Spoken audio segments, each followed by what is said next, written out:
Bəla da başa gələndə demə mən pis adamam, Allahın gözündən düşdüm. Dərhal belə demə. Hərdən yersiz özümüzü qınamağımız da var.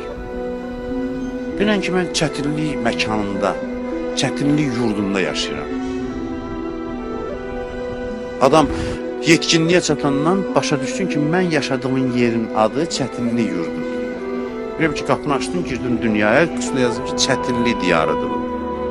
Bunu bir dəfəmlik qəbul eləsin ki, mən çətinlik yurduna girirəm, çox qısa müddət orada qalıram və sonra qurtuluram. Heç vaxt da çətinlik görməyəcəm. Heç vaxt. La xavfun aleyhim və la hum yahzanun. Nə bir qorxu var, nə bir kədər.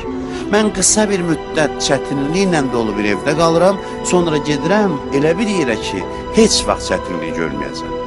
Bir saniyə belə, bir an belə. Adam bu düşüncə ilə yaşasa, müasir dövrdə bu mövzular çox danışılır ki, həyata baxış bucağı çox şey həll edir. Əsas elə məsələ bundadır ki, sənin yanaşman nədir? Yanaşma sənin başına gələn hadisələri dəyişə bilir, sənin yanaşman bütün müqəddəratı dəyişə bilir. Əsas budur ki, düz yanaşmanı tapasan, çətinlikdən qorxmayasan, qorxdunsa ilkin mərhələdə evin yıxılır. Əlin ayağın əslisə, özü bir ələ al, düşün, deyən ki, olmalıdır. Olmalıdır, qoy olsun, xoş gəlib. Xoş gəlib, görək bununla neyniyək? Əvvəlində hələ bir özünü sakitləşdir.